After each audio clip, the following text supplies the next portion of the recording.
In December 1939, deep within the icy wilderness of the Kola Peninsula, one of the most isolated and inhospitable places on Earth, something unexplainable happened. A remote Soviet outpost went completely silent. No radio transmissions, no distress signals, just silence. When a rescue team finally arrived, what they found defied every law of nature, every boundary of human comprehension. There were no bodies, no blood, no traces of a struggle. But something was wrong, horribly wrong. Every living soul, gone. Tools left mid-use, meals still warm. Footprints stopped abruptly, as if the men had simply vanished into thin air. What happened next would be buried for decades, because what they uncovered wasn't just a tragedy, it was something much worse. This is the story of the Invisible Massacre of 1939, the day hell rose from the frozen earth. The Soviet Union, 1939. War looms over Europe, but in the far reaches of the Arctic, another war quietly unfolds. A war for resources, territory, and secrets.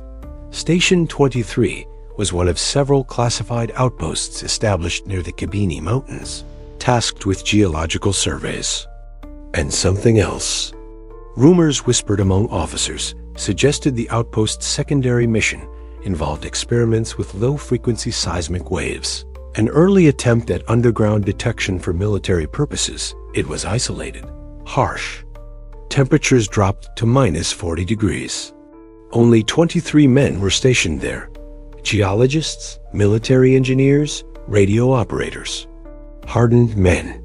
Men trained to endure the merciless Arctic until December 12, 1939, when the outpost went dark.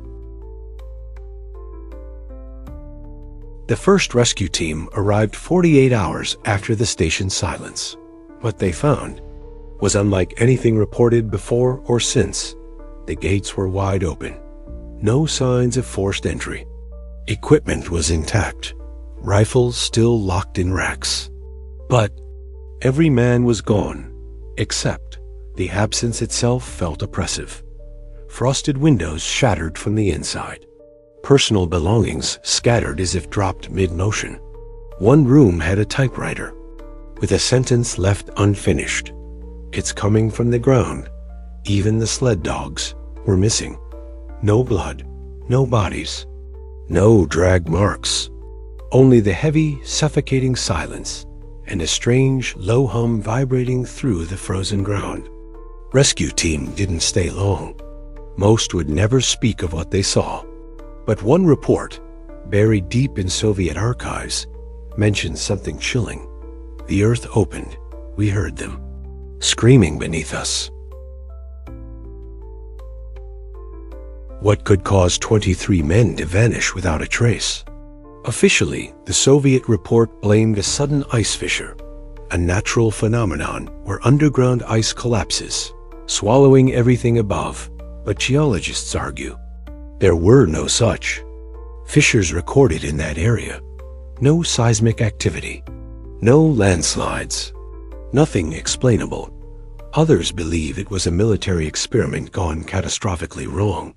Soviet attempts to weaponize infrasound, low-frequency vibrations capable of inducing hallucinations, panic, even death. Could an accidental resonance have driven the men mad, forcing them to flee into the deadly cold?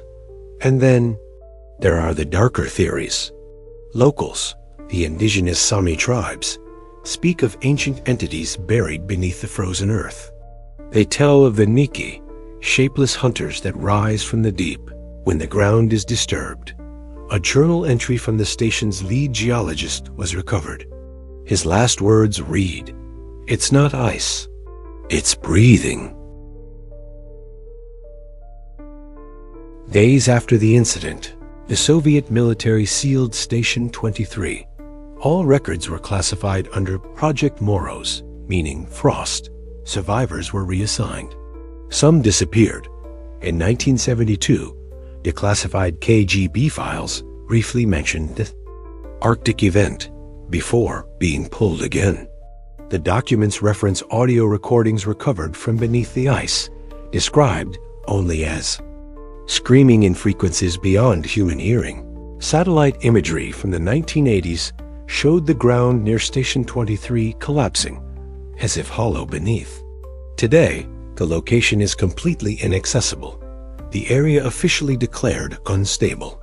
Due to unknown geological activity, whatever happened, it was buried, but not forgotten. Station 23 remains a ghost, an unmarked scar on the Arctic map. No monument, no grave markers, just silence. What truly happened in December 1939 may never be known. A freak of nature? A failed experiment? Or something far more ancient? Awakening beneath the ice? Perhaps. Some things should stay buried. Thank you for watching Buried Files. If this story chilled you, trust me, it's just the beginning. Don't forget to like, subscribe, and join us as we dig deeper into the dark, the forgotten, and the forbiddens. Buried Files, stories the world tries to bury.